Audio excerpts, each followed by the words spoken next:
Siempre que vuelves a casa, natillas en la cocina, empadurnada de harina. Bona vesprada, estem així a la Falla Les Casetes un dia més. Avui estem a dia 16 de març a les 15:17 de la vesprada. Com podeu comprovar ara mateix, la coctelera ha decidit recaudar diners i fer aigua de València per a tota la falla. O sigui, aquesta nit anem tots per l'aire per a celebrar els premis que anem a guanyar.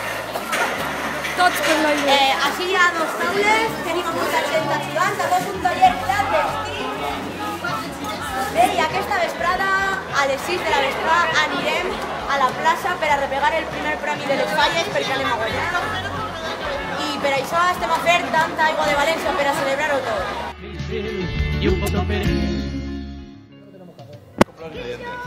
Me gusta venir a estas horas de las 8 de la mañana porque es cuando mejor está naranja.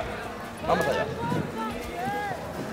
Eso ya lo sé, pero chiquilla, dame pepinillo y yo los remojaré con una copita de ojén. Papas con arroz bonito, con tomate, con chifritos, migas con chocolate, cebolleta en vinagreta, morteruelo, la con grelos, bacalao al fin.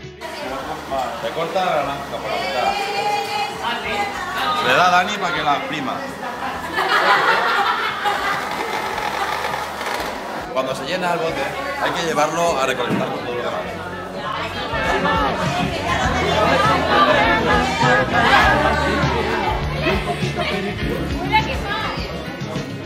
Y ahí se cuela. Y luego al final ponemos un cartel de estos de pasos a seguir el resumen.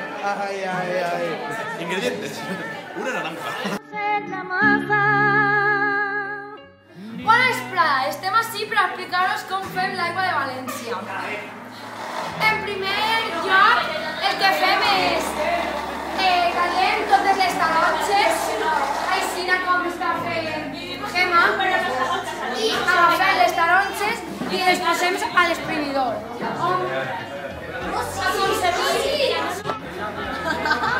Está lleno.